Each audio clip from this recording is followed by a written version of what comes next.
Hey guys, it's Trish. Welcome back to the channel. Today, this video is going to be my 1 year update on my ankle surgery. Where am I a year after having my surgery?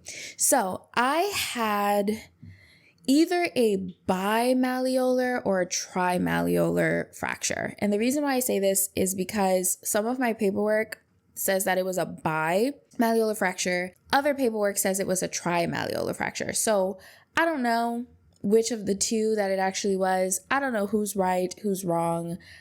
I have no idea, but that's what I had. And I looked at the x-rays, but I'm not an expert, so I can't really figure out like what is happening. But I'm just gonna say, for the sake of today's video, I'll say it was a bimalleolar fracture. I think the last one I said the same thing. It has been exactly 1 year since I've had my ankle surgery. And I'm going to tell you guys how the healing process has been, because I know for me, it was so helpful watching all these videos when I was going through the process. And so if I can help one person, maybe this nonsense of a year will have been worth it. So the first video that I did, I believe, if memory serves me correctly, I did it around 11 weeks post-surgery. That video already exists. I will link it in the description section, and I'll try to put like a card or something so that it pops up. Go check that video out if you want to know how the first like 3 months of this experience went for me. So today I'm pretty much going to talk about like everything since then. Everything after the first video that I recorded is what we're going to talk about today. So how long, once I started weight bearing, like how long did I wear the boot? How long did that process take before I was fully like at 100%? When I was doing my research, I saw 3 weight-bearing plans. And if you are not at the weight-bearing stage yet, you know, this may be helpful to you. There was a 2-week plan, a 4-week plan, and a 6-week plan with a boot. And originally I wanted to do the 2-week plan, but it was so painful for me. Like I was just like, okay, there's no way in the world I can do this. So I couldn't do the 2-week plan. It was just way too painful for me. I couldn't do it, honey. Okay. Those of y'all who start weight bearing like quickly. And I mean, I saw videos, like there was a couple people that I saw within 2 weeks, 3 weeks, they were walking like 100% normal and all that. That was not me. That was not me. I opted to do the 4-week plan. And I'm gonna tell you guys exactly, you know, what it was like. So originally my doctor told me to start weight bearing without a boot. And that was just so painful for me. Like it was just unbearable. So I decided I'm not gonna do that. I'm going to use the boot. The 4-week plan is essentially for the first week that you are given the okay to put weight on your ankle, to put 25% of your weight on the ankle. So the first week you're doing 25%. Let's say you start on a Monday, right? So Monday through Sunday, that's week 1. You're doing 25% with your boot at all times, right? When you're walking or when you're standing, whatever it is. Anytime you're on the foot, you're putting 25% of your body weight only with the boot. And of course you have crutches, right? Because if you don't have the crutches, then you're going to end up putting 100% of your weight. So you're doing it with crutches. The second week, you're doing 50% with the boot and your crutches. Third week, Monday through Sunday, you're doing 75%. And then the fourth week, you do 100%. With your boot. So 100% means you don't need the crutches at this point, right? Or if you have the crutches, you're barely, like you're not putting, you're not using it to support yourself very much. You're just kind of using it, I guess, like if it becomes too painful and you need to kind of rotate between 100% and 75%, or like sometimes you need to ease up a little bit and stuff like that. But essentially, most of the time you're putting 100% of your weight. Now, even that was painful for me. Looking back, and I think I'm going like to incorporate a lot of like in hindsight type of stuff. Like looking back, if I had to do it again, this is what I would do differently. I think that's going to be incorporated throughout this whole video because, baby, okay, the mistakes that were made, the mistakes were mistaking.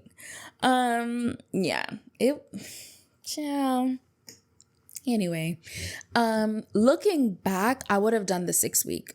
I would have done the 6-week plan. I would have given myself time to weight bear. I just was putting so much pressure on myself to walk as soon as possible because of a couple of reasons. Number one, by that point, I had spent 2 months non-weight bearing and not being able to walk. So I was just like, okay, like let's do this, right? Like we're at the finishing stretch, or what I thought was like the finishing stretch. And I was just like, okay, like I just need to walk. I need to walk. I need to walk. I need to walk. So I was putting pressure on myself. And then also my FMLA was running out. And so if you are not American, let me tell a little something about the American healthcare system, okay? And the American like work culture and all that stuff. So we have something called FMLA in America, where all it means is that if you are out for like a medical reason, I mean, I know for sure medical reasons can qualify you for FMLA, but maybe there's other things too, I don't know. There's certain things that qualify you for something called FMLA. And all it means is that your job, if you qualify, you apply for it and you get approved for FMLA, they are legally not allowed to fire you for 3 months, for up to 3 months. They are required to keep your position. It does not mean you're getting paid those 3 months. No. FMLA doesn't mean you're going to get paid, right?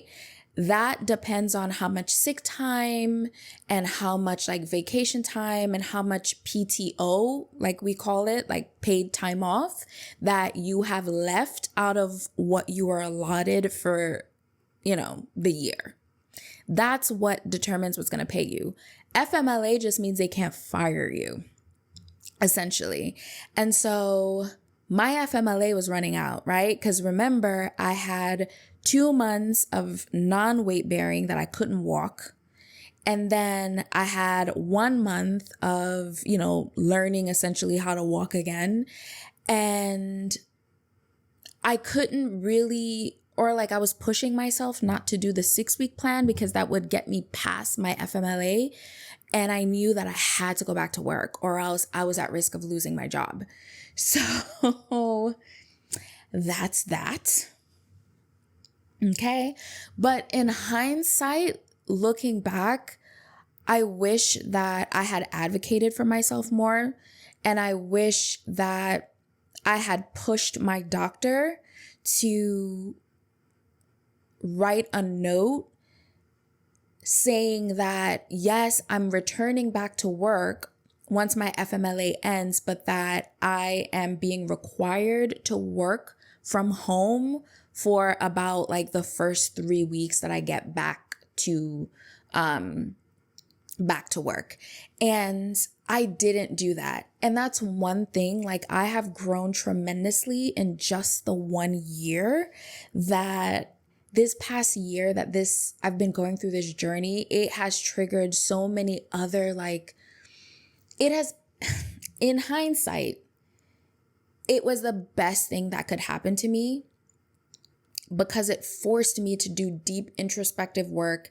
It forced me to sit my butt down for 2 whole months, 3 months, okay, to sit my ass down and think, process, contemplate, rediscover myself, grow, and all that.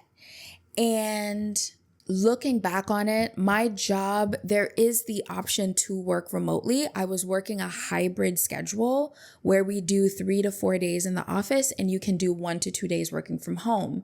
And who I am today, if I was that person a year ago, that's what I would have done. I would have done the 6-week plan.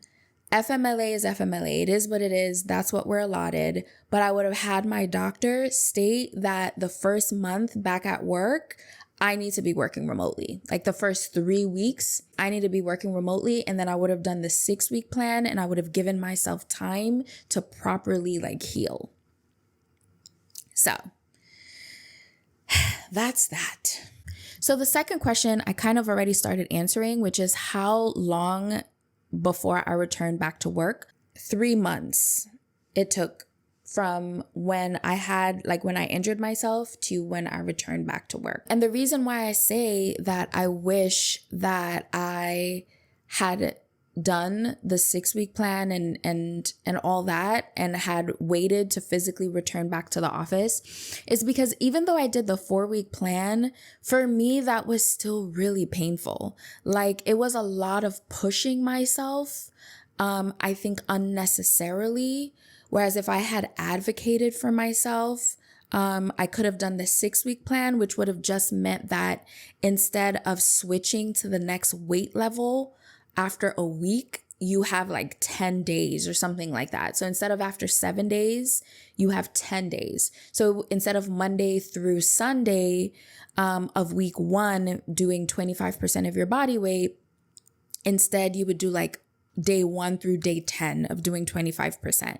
And then the second phase wouldn't start until after 10 days, in which you would then go up to 50% of your body weight instead of after 7 days. So it just gives you like some more time. Now, it also depends on your body, right? Some people, like I said before, they were walking after 2 weeks, like fully, right? People that I saw online that were recording their process, they were walking after like 2-3 weeks. So it just depends on your body. Some of us, it happens quicker than others, right? So just be prepared for that if you're still in the non-weight bearing phase. How long did it take the swelling to go down? So I would say the excessive swelling took, I would say maybe like 3 months, 3 to 4 months for the excessive swelling to go down. But if I'm going to be completely honest with you, my foot still swells now. Like right now I'm looking at it and it's still swollen. Like, it's not excessive, but there's still a little bit of swelling still up to a year later. And I know a lot of that though has to do with the fact that I have not been taking care of myself. I haven't been taking care of my ankle. Let me tell you guys, I have been the worst of the worst. I have been the worst. I have yet to buy any ice packs, and you're supposed to be icing like a whole year later, y'all. I just bought ice packs like yesterday and they're coming tomorrow. That's not good.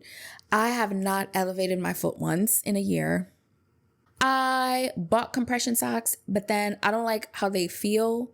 Like, I'm very particular about socks. Like, I don't like seams. There's certain things I just don't like. I don't know what that's about, but I'm very particular about socks. I don't like certain feelings. I don't like the feeling of the seam on my toes. And the compression socks were just so tight, which is good because they weren't tight, but like they compress. And I didn't like that feeling. Like, I don't like the feeling of things compressing me. But then it's like, girl, that's the purpose. So y'all, I have been the worst. And a year later, my foot is still a little swollen. That might be why. So yeah, that brings me to the next question, which is, how long did it take for the pain to go away? So remember I just told you I've been the worst of the worst? A year later, my ankle is still very stiff and it still hurts. Okay. I would say though that, so there were levels to this, right? The first thing to go away in regards to like pain and discomfort was the skin sensitivity. So because I had been in my cast for like pretty much 2 months, my skin wasn't used to being touched. And when I took the cast off, and I explained this in the first video, so I'm not going to go too much into it. But when I took the cast off, it was so sensitive to the touch, y'all. Like, it was so sensitive to the touch. My skin, that took about a week and a half of just constantly like touching my skin, like literally just touching the skin around where the cast was so it could get used to being touched again. That took about a week and a half. Then the other type of pain was literally like the bones like healing and putting back together. And then that in my first video, I talked about how I went through the recovery process without taking pain medication. So I wasn't on no Percocet and Oxy and none of that stuff. Like I went through it naturally, and I do talk about why in that video. So go check it out. So that, I don't want to make this one too long. So I felt everything. The bone healing part, right? So after the skin sensitivity, that was like a week and a half. Then the actual like bones like healing and I don't know, being put back together and stuff.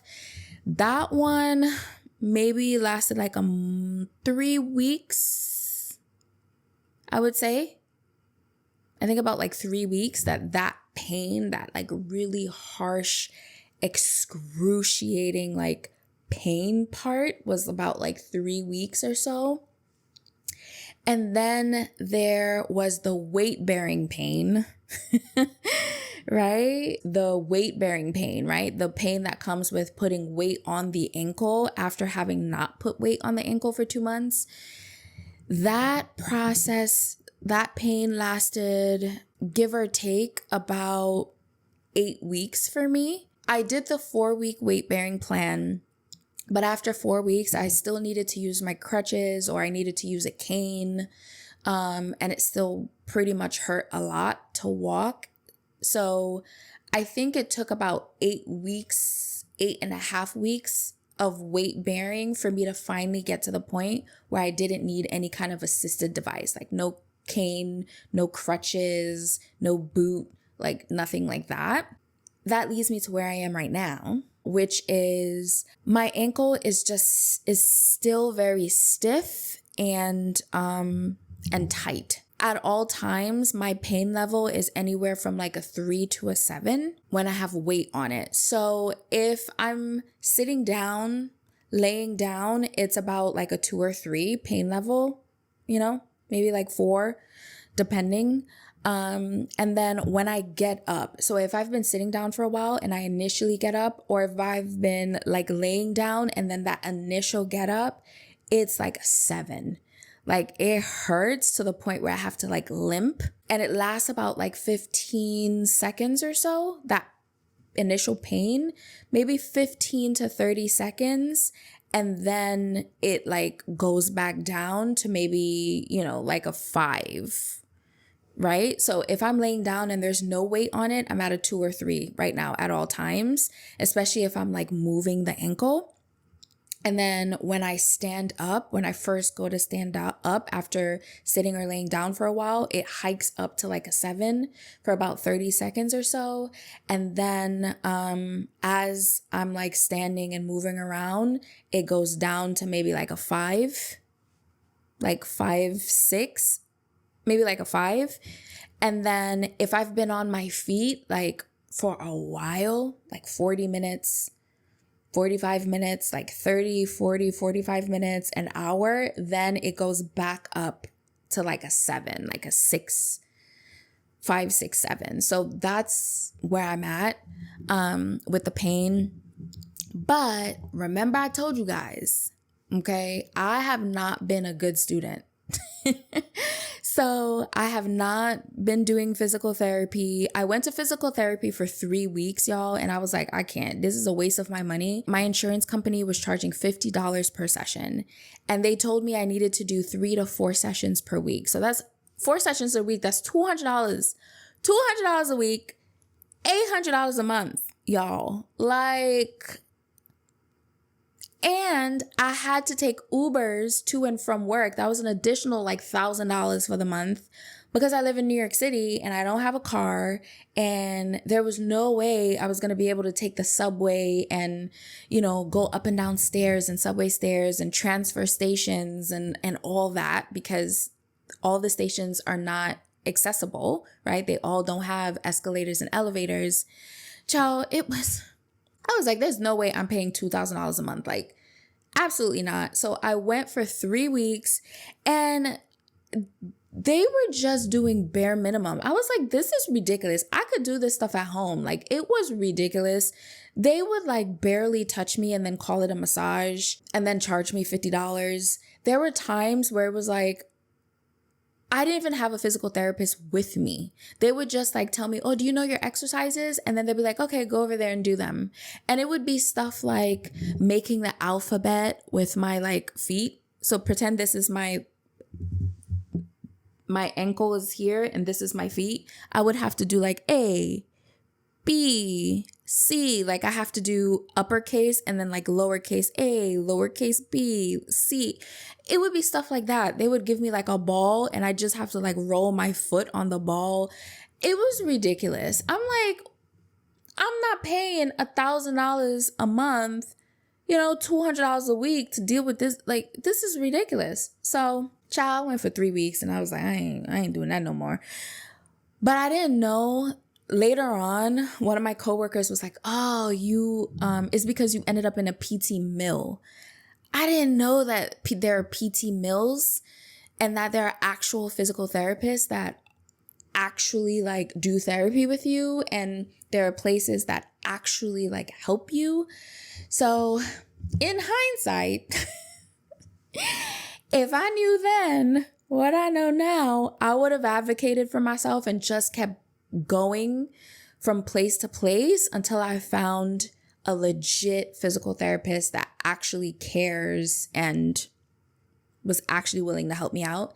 If I had done that, maybe a year later, I don't know, maybe not, but maybe a year later, I wouldn't still have like, stiff ankles and still like be hurting and in pain. So with that being said, I have a new insurance because I had United, before. I'm not even gonna get into it. We know what's been happening with them. And a year later, they still are refusing to pay a portion of my hospital bill. Not even my hospital bill, my emergency, like the emergency room bill. They're still refusing to pay a portion of that, but we're not gonna get into that. This ain't that type of video, but that's something I'm still struggling with a year later. But anyway, I have new health insurance and it activates on April 1st. So I'm going to make it a priority to go to physical therapy.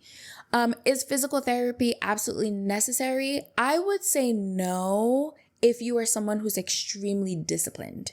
If you are somebody who's very disciplined and you know that you can do your physical therapy activities on your own at home, there are plenty of videos online that that show people like how to do non-weight bearing, weight bearing physical activities, how to use like gym equipment and exercise equipment once you're to the point where you're later on in your recovery. Like, I don't think you absolutely have to pay for physical therapy. I don't know, but it could be also because I had such a bad experience and maybe someone who had a great experience is like, no, you need to pay for an actual physical therapist. But I think for sure you need to do some level of rehabilitation on the ankle, or else you're going to end up like me where a year later you're still in pain, in some level of pain, 24 hours a day, 7 days a week.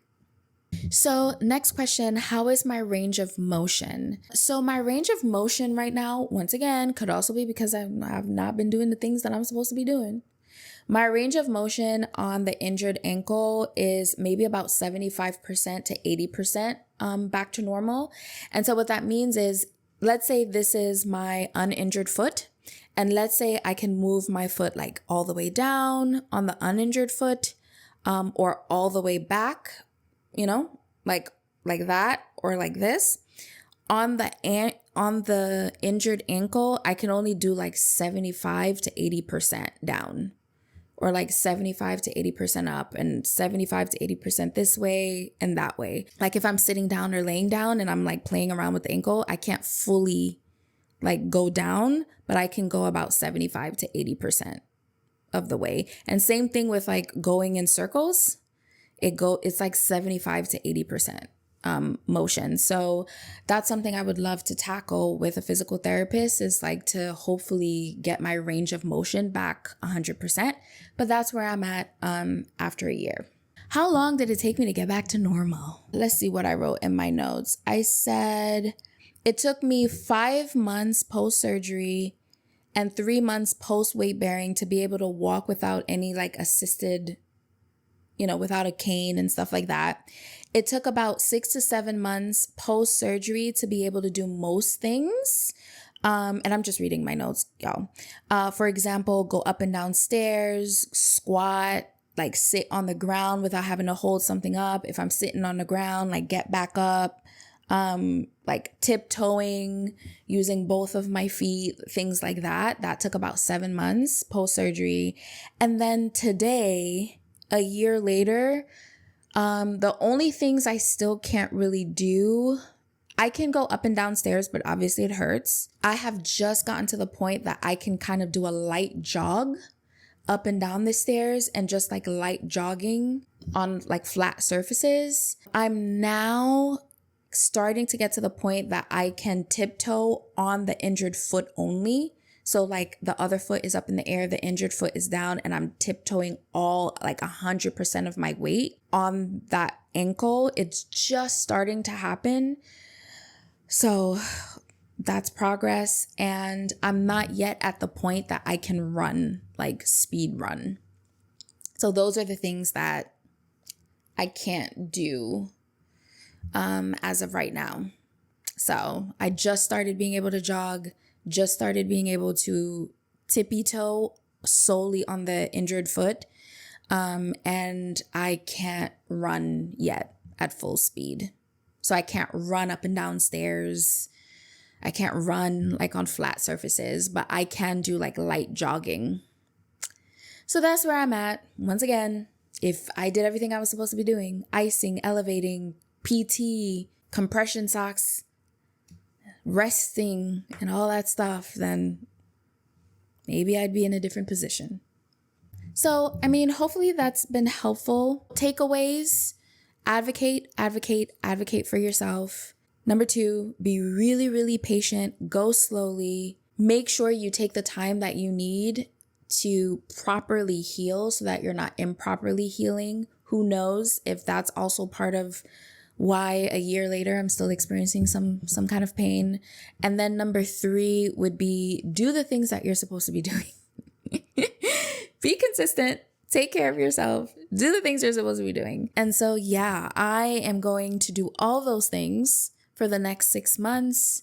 And hopefully I can come back in 6 months when I'm 18 months post-surgery and have a completely different, and be able to say that I experienced no pain, have 100% range of motion. I can do, I'm 100% back to normal. I can do everything that I could have done before the surgery and then some. Hopefully that is the update that I'm going to have for you all in 6 more months, because I'm going to do the right thing. Okay. I'm going to do the right thing. I'm going to do the right thing. And 6 months from now, we're going to have a different update. Hopefully. But yeah, hopefully this was helpful for you guys. If you have other questions that I didn't answer, you probably do. I will answer them in the comment section. And yeah, that is it, y'all. I will see you guys in the next video. Bye.